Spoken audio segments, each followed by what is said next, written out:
Hello guys, आज हम BSc third same के जो कंडक्टेंस वाली यूनिट है इलेक्ट्रोकेमिस्ट्री की, उसके एमसीक्यू को डिस्कस करेंगे। ठीक है, तो आइए शुरुआत करते हैं बीएससी थर्ड सेम के कंडक्टेंस वाली यूनिट को। ठीक है, तो आइए एमसीक्यू क्वेश्चन की यहाँ पे शुरुआत करते हैं।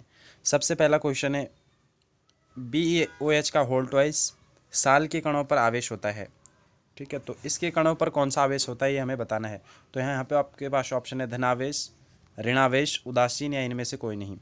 तो यहाँ पे गाइज आपका जो आंसर होगा ऑप्शन नंबर 1 राइट होगा। ठीक है, तो आपके इसके साल के कणों पर धनावेश होता है। दूसरा क्वेश्चन है, किसी विद्युत अपघट्य के लिए धनायन और ऋणायन अभिगमनांक का योग होता है। कोई भी विद्युत अपघट्य है तो उसके लिए जो उसका धनायन और ऋणायन है उसके अभिगमनांक का जो योग होता है वो क्या होता है। ऑप्शन एक, दूसरा एक से कम, तीसरा एक से कम, एक से अधिक, और चौथा नन ऑफ दीज। तो यहाँ पे आपका राइट आंसर होगा सबसे पहला, यानी कि एक। ठीक है, इसके बाद अगला क्वेश्चन है, CuSO4 कॉपर सल्फेट के जल अपघटन से प्राप्त घोल की प्रकृति है। मतलब जो कॉपर सल्फेट है CuSO4, उसका जब जब जल अपघटन करते हैं तो जो हमें घोल प्राप्त होता है वो कैसा होता है। ठीक है, यहाँ पे हमें ये बताना है। ऑप्शन है क्षारीय, अम्लीय या फिर उदासीन। तो यहाँ पे आपका राइट आंसर है अम्लीय। ठीक है,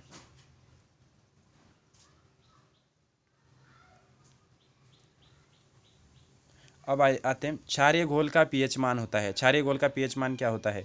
pH less than 7, pH equal to 7, pH greater than 7 and या नन ऑफ दिस। तो यहाँ पे राइट आंसर है option number 3, pH greater than 7, यानी कि 7 से ज़्यादा हमारा पीएच मान होता है। यहीं पर अगला क्वेश्चन है, अम्लीय घोल का पीएच मान होता है।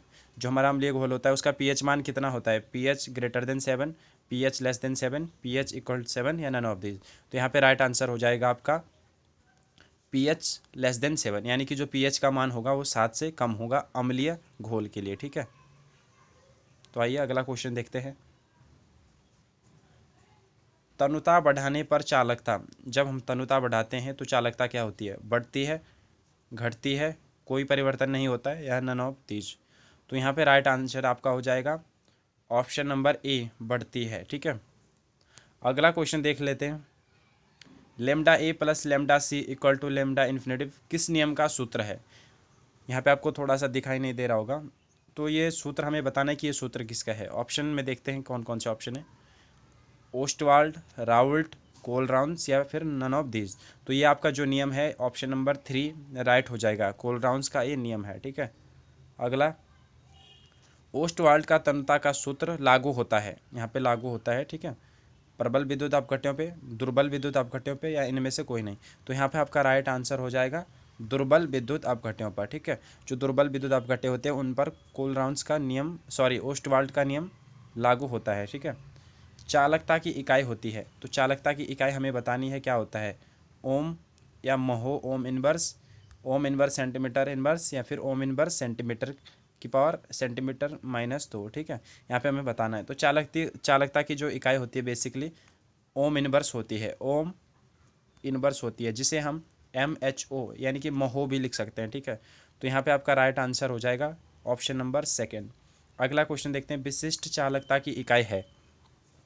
तो विशिष्ट चालकता की इकाई होती है एक ओम इनवर्स, यहाँ पे ऑप्शन आपको शो नहीं हो रहे होंगे, ओम इनवर्स सेंटीमीटर इनवर्स है, यहाँ पे ओम इनवर्स सेंटीमीटर की पावर -2 या नन ऑफ दिस। तो यहाँ पे राइट आंसर ऑप्शन नंबर 2 हो जाएगा, यानी कि इसकी जो इकाई होती है वो होती है आपकी ओम इनवर्स और सेंटीमीटर इनवर्स। ठीक है, तो ऑप्शन नंबर 2 सही हो जाएगा।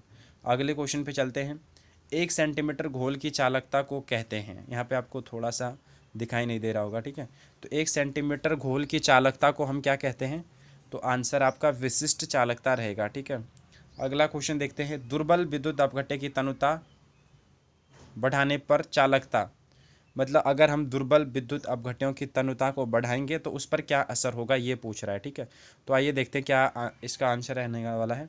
सबसे पहला ऑप्शन है बढ़ती है, घटती है, कोई परिवर्तन नहीं, या फिर नन ऑफ दिस। तो यहाँ पे ऑप्शन नंबर 2 सही हो जाएगा, घटती है। क्योंकि दुर्बल विद्युत अपघट्य की अगर तनुता बढ़ाते हैं तो उसकी चालकता जो है घटती है। ठीक है, 12वां क्वेश्चन देखते हैं, निम्न में से दुर्बल वैद्युत अपघट्य है। निम्न में से दुर्बल अपघट्य बताना है, वैद्युत अपघट्य। तो यहाँ पे ऑप्शन है NaCl, KCl, NaOH, CH3COH। तो यहाँ पे राइट ऑप्शन आंसर आपका रहेगा ऑप्शन नंबर 3 CH3COOH, यानी कि एसिटिक अम्ल। ये एक दुर्बल वैद्युत अपघट्य है, ठीक है, और बाकी सारे आपके कैसे प्रबल हैं। अगला क्वेश्चन देखते हैं। वे पदार्थ जिनमें धारा का प्रवाह आसानी से होता है कहलाते हैं। हमें बताना है कि ऐसे पदार्थ जिनमें जो करंट है वो आसानी से फ्लो हो जाए उसे हम क्या कहते हैं। तो ऑप्शन देखते हैं, कुचालक, अर्धचालक, चालक या फिर नन ऑफ दिस।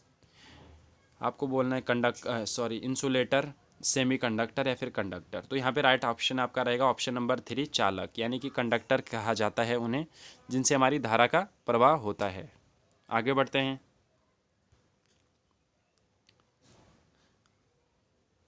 विद्युत अपघट्य में धारा का प्रभाव किसके कारण होता है। जो इलेक्ट्रोलाइसिस होते हैं उनमें जो करंट का फ्लो है वो किसके कारण होता है। ऑप्शन है इलेक्ट्रॉन के, आयनों के, थर्ड है बोथ ए और बी, और चौथा है नन ऑफ दीज। तो बेसिकली जो इलेक्ट्रोलाइसिस होते हैं, विद्युत अपघट्य होते हैं, उनमें हमारा धारा का प्रवाह, करंट का फ्लो उसके आयंस के कारण होता है, ठीक है। तो ऑप्शन नंबर 2 यहाँ पे राइट हो जाएगा। अगले क्वेश्चन की ओर चलते हैं। लास्ट क्वेश्चन है, धात्विक क्षण में धारा का प्रभाव किसके कारण संभव है।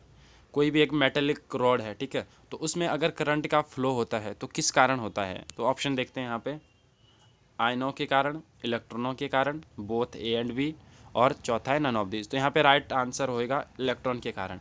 यानी कि आप एक बात समझ लीजिए, जो विद्युत अपघट्य होते हैं उसमें आयनों के कारण धारा का प्रभाव होता है, जबकि हमारा किसी मेटल में हमारे इलेक्ट्रॉन के कारण करंट का फ्लो होता है, ठीक है।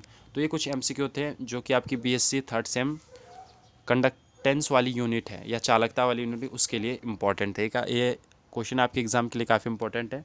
अगर ये वीडियो आपको पसंद आई हो तो वीडियो को एक लाइक कीजिएगा और अपने सभी दोस्तों के साथ इसे शेयर कीजिएगा, ठीक है। मिलते हैं अगली वीडियो में। Bye bye, take care.